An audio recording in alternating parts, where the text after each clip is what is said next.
नमस्कार दोस्तों, आप सभी का स्वागत है आपका अपने YouTube channel study today with Viplav में। तो दोस्तों, आज की इस वीडियो में हम JCERT द्वारा जारी किए गए झारखंड बोर्ड परीक्षा 2024 के लिए क्लास 10 के हिंदी ए का मॉडल पेपर देखने जा रहे हैं। समय मिलेगा 3 घंटा। कुल पूर्णांक रहेगा आपका 80। कुल प्रश्नों की संख्या 52 रहेगा। प्रश्न संख्या 1 से 30 तक आपका ऑब्जेक्टिव रहेगा और बाकी जो रहेगा आपका सब्जेक्टिव रहेगा। तो आज की इस वीडियो में हम 30 ऑब्जेक्टिव देखने जा रहे हैं। ठीक है, ये क्वेश्चन सीधे आपको एग्जाम पेपर में देखने को मिलेगा, क्योंकि ये ऑफिशियल मॉडल पेपर है और ये सारे के सारे क्वेश्चन एग्जाम पेपर के लिए मोस्ट इंपॉर्टेंट रहने वाला है। तो चलिए सारे के सारे ऑब्जेक्टिव प्रश्नों को देख लेते हैं।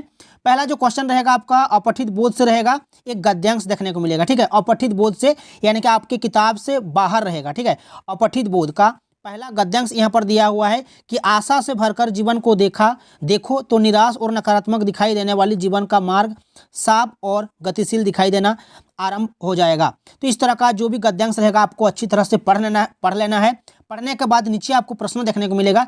जैसे कि यहाँ पर पहला प्रश्न दिया हुआ है कि नकारात्मक और निराशाजनक जीवन को स्पष्ट और गतिशील मार्ग में बदलने की कुंजी क्या है। ऑप्शन है यहाँ पर बुद्धिमत्ता और ज्ञान, धैर्य, विश्वास और आशा, उम्मीद और संघर्ष, धन और शक्ति। तो यहाँ पर देख सकते हो इस क्वेश्चन का उत्तर आपको यहाँ से ढूंढना है। आशा से भरकर जीवन को देखो तो निराश और नकारात्मक दिखाई देने वाला जीवन का मार्ग साफ और गतिशील दिखाई देना आरंभ हो जाएगा। इसलिए इसके लिए तुम्हें क्या करना होगा, इसका उत्तर है तुम्हें केवल अनंत धैर्य, विश्वास और आशा से अपनी मंजिल की ओर देखना होगा। तो यहाँ पर देख सकते हो इस क्वेश्चन का उत्तर यहाँ पर दिया हुआ है कि धैर्य, विश्वास और आशा। धैर्य, विश्वास और आशा, ये आपका सही उत्तर हो जाएगा। नेक्स्ट है कि धैर्य और विश्वास की महत्ता के बारे में क्या सुझाव दिया गया है। तो यहाँ पर लिखा हुआ है, देख सकते हो कि धैर्य, विश्वास और आशा से अपनी मंजिल की ओर देखना होगा। ठीक है, तो यहाँ पर देख सकते हो दिया हुआ है कि ये सफलता के लिए ये जीवन में अनावश्यक है, ये सफलता के लिए हानिकारक है, ये अपने लक्ष्यों को प्राप्त करने के लिए आवश्यक है, यह केवल निश्चित परिस्थितियों में ही महत्वपूर्ण है। तो यहाँ पर जो ऑप्शन सी दिया हुआ है ये आपका सही उत्तर हो जाएगा। ये अपने लक्ष्यों को प्राप्त करने के लिए आवश्यक है। ऑप्शन नंबर सी आपका सही उत्तर होगा। नेक्स्ट दिया हुआ है कि प्रश्न संख्या 3 कि चीज़ों, परिस्थितियों और आपके विचारों और के लोगों को कैसा देखना चाहिए। चीज़ों, परिस्थितियों और आपके विचारों और के लोगों को कैसा देखना चाहिए। संदेह और संशय से, घृणा और नकारात्मक पहलुओं से, क्रोध और भ्रम से, उज्जवल और सकारात्मक पहलुओं से। तो यहाँ पर देख सकते हो लिखा हुआ है, यहाँ पर देख सकते हो लिखा हुआ है कि चीज़ों को, परिस्थितियों को, अपने आसपास के व्यक्तियों को और उनके अंधेरे हिस्सों की ओर मत देखो। वहाँ से मत देखो जहाँ से चीज़ें और स्थितियाँ कष्टपूर्ण और प्रतिकूल प्रतीत होता है। हर किसी के उज्जवल और प्रकाशमान पक्ष को खोजो। तो यहाँ पर जो है आपका उत्तर मिल जाएगा। तो देख सकते हो इस क्वेश्चन का उत्तर हो जाएगा कौन सा, कि उज्जवल और सकारात्मक पहलुओं में। ठीक है, पहलुओं से, ये आपका सही उत्तर हो जाएगा। ऑप्शन नंबर डी, उज्जवल और सकारात्मक पहलुओं से। किस उपमा का उपयोग चुनौतीपूर्ण स्थितियों में सकारात्मक देखने की महत्ता को जताने के लिए किया गया है। कठिनाइयों को अदृश्य करना, कांटों के बीच फूलों को पालना, अंधकार को एक दोस्त के रूप में ग्रहण करना या रेगिस्तान में मिराज के पीछे भागना। तो सही उत्तर कौन सा होगा, बी सही उत्तर हो जाएगा, कांटों के बीच फूलों को पालना, ये आपका सही उत्तर होगा। प्रस्तुत गद्यांश के लिए उपयुक्त शीर्षक का चुनाव करें। कौन सा शीर्षक देना होगा यहाँ पर। आशा और विश्वास के महत्व का संदर्भ, जीवन के लक्ष्य की प्राप्ति के लिए धैर्य, समाज में अच्छाई का प्रमुख स्रोत या सकारात्मकता का मार्ग। आशा और विश्वास। तो जब आप इस गद्यांश को अच्छी तरह से पढ़ोगे तो आपको यहाँ पर एक शीर्षक मिल जाएगा। ठीक है, यहाँ पर देख सकते हो, जिन्हें आशा, विश्वास, सहायता, सहयोग और सांत्वना की आवश्यकता है, उन्हें बिना किसी स्वार्थ और द्वेष की भावना इन्हें बांट दो। अब तुम देखोगे कि समाज के बीच आशा और विश्वास में वृद्धि हो रही है। तो इसका जो शीर्षक होगा ये हो जाएगा कि सकारात्मकता का मार्ग, आशा और विश्वास। ठीक है, ऑप्शन नंबर डी आपका सही उत्तर हो जाएगा। इस तरह से जो भी अपठित गद्यांश रहेगा आपको सारे के सारे सवालों के जवाब जो है गद्यांश से मिल जाएगा। आपको बस ठीक से पढ़ना है। नेक्स्ट जो रहेगा आपका अपठित बोध से एक पद्यांश रहेगा। ये पद्यांश दिया हुआ है कि वैराग्य छोड़ वाही की विषा संभालो, चट्टानों की छाती से दूध निकालो, हे रुकी जहाँ भी धार, सिलाएं तोड़ो, पीयूष चंद्रमाओं का पकड़ निचोड़ो। इस तरह का जो भी पद्यांश रहेगा आपको पढ़ना है। कवि भारतीय युवकों को ऐसा जीवन जीने को कहता है जो कायरों जैसा हो, योगियों जैसा नहीं, पराक्रमी वीरों जैसा हो, केवल बात करने वाली बुद्धिजीवी जैसा हो, जो व्यर्थ में समय नष्ट न करता हो। तो इसका जो सही उत्तर होगा ऑप्शन नंबर बी हो जाएगा, योगियों जैसा नहीं, पराक्रमी वीरों जैसा। तो यहाँ पर देख सकते हो लिखा हुआ है योगियों नहीं विजय के सदृश जियो रे। ठीक है, योगियों नहीं विजयी के सदृश जियो रे। तो ये आपका सही उत्तर होगा, योगियों जैसा नहीं, पराक्रमी वीरों जैसा हो। पद्यांश में किसे सोम कहा गया है? तो यहाँ पर धार को। ठीक है, ऑप्शन नंबर बी आपका सही उत्तर हो जाएगा, धार। 8 का देखिए, योगियों नहीं विजयी के सदृश जियो रे का क्या संदेश है? क्या संदेश है? योगियों को प्रशंसा देने की सलाह, समृद्धि और सफलता के प्रेरित करने वाला संदेश। तो ये आपका सही उत्तर होगा, समृद्धि और सफलता के लिए प्रेरित करने वाला संदेश है। ठीक है, ऑप्शन नंबर बी आपका सही उत्तर हो जाएगा। प्रश्न संख्या 9 है कि इस पद्यांश में कैसे जीवन को सराहा गया है? योगी, वैरागी, विजयी या कायर? तो सही उत्तर कौन सा होगा? विजयी हो जाएगा, ऑप्शन नंबर सी। इस कविता का मूल स्वर क्या है? प्रकृति, प्रेम, आह्वान या भक्ति? तो सही उत्तर होगा यहाँ पर आह्वान हो जाएगा, ऑप्शन नंबर सी। सभी से रिक्वेस्ट है वीडियो को लाइक कीजिए, अपने दोस्तों में भी शेयर कीजिए। ठीक है, नेक्स्ट रहेगा आपका व्याकरण से। नेक्स्ट जो प्रश्न रहेगा आपका व्याकरण से रहेगा, ग्रामर से रहेगा। निम्नलिखित प्रश्नों के सही विकल्प का चयन करें। पहला जो प्रश्न यहाँ पर दिया हुआ है ग्रामर से कि इनमें से किस वाक्य में अकर्मक क्रिया है? अकर्मक क्रिया, सोनम गाना गाती है, अमन किताब पढ़ता है, मोहन सो रहा है, लता चाय पी रही है। अकर्मक क्रिया जहां पर कर्म ना हो, जिस वाक्य में कर्म ना हो, तो यहाँ पर देखो कि मोहन सो रहा है, मोहन जो है करता है और सोना जो है आपका क्या है? क्रिया है, यहाँ पर कर्म नहीं है। देखो यहाँ पर जैसे कि ऑप्शन नंबर ए में सोनम गाना गाती है, तो सोनम जो है करता है और गाती है, ये हमारा क्रिया है। क्या गाती है? गाना गाती है, तो गाना क्या है? यहाँ पर कर्म है, तो एक कर्म है। जहाँ कर्म ना हो तो ऑप्शन सी में देखो कर्म नहीं है, मोहन सो रहा है, यहाँ पर कर्म नहीं है, इसलिए ये जो है अकर्मक क्रिया का उदाहरण है, ऑप्शन नंबर सी सही होगा। कौन सा वाक्य सकर्मक क्रिया का उदाहरण है? सकर्मक क्रिया जहाँ कर्म हो, बच्चा रोता है, यहाँ कर्म नहीं है, लड़का हंसता है, यहाँ भी कर्म नहीं है, पक्षी उड़ रहे हैं, यहाँ पर भी कर्म नहीं है। लेकिन रीता खाना खाती है, रीता जो है करता है, खाती है यानी कि क्रिया है। क्या खाती है? खाना खाती है, तो खाना क्या है? यहाँ पर कर्म हो जाएगा। इसलिए इस क्वेश्चन का सही उत्तर कौन सा होगा? ऑप्शन नंबर सी होगा, रीता खाना खाती है। इस तरह के सवाल एग्जाम पेपर में पूछा जाएगा। जलद का अनेकार्थी कौन है? जलद का अनेकार्थी शब्द कमल, मोती, मछली या बादल? तो सही उत्तर यहाँ पर जलद का हो जाएगा, बादल हो जाएगा, ऑप्शन नंबर डी।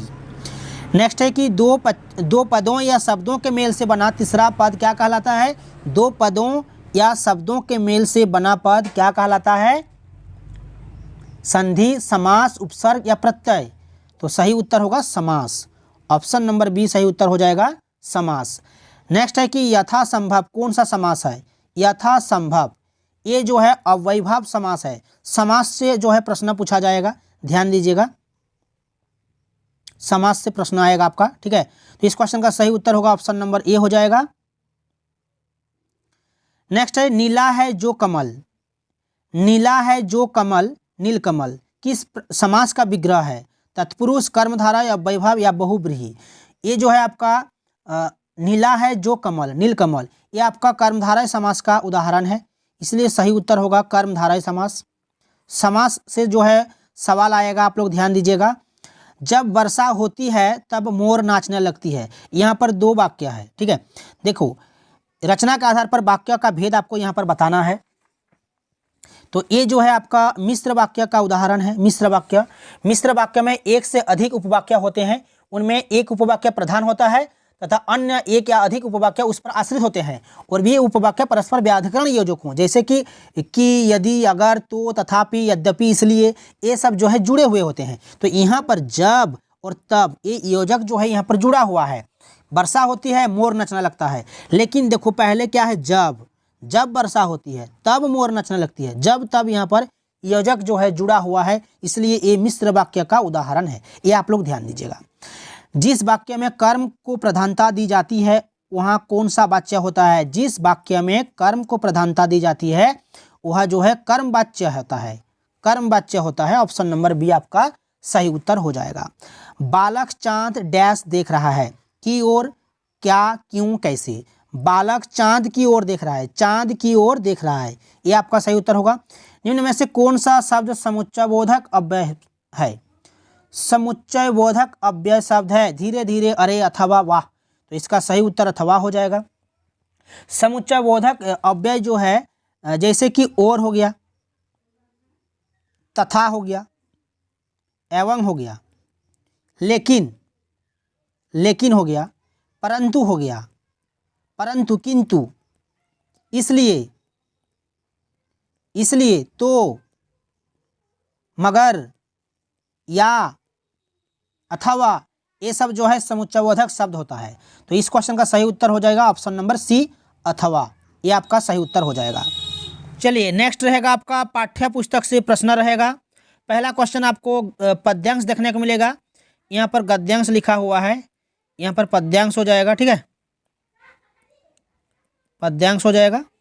पहला पद्यांश दिया हुआ है यहाँ पर कि उधव तुम हो अति बड़भागी, अपरस रहत स्नेह तगातई, नाहिन मन अनुरागी।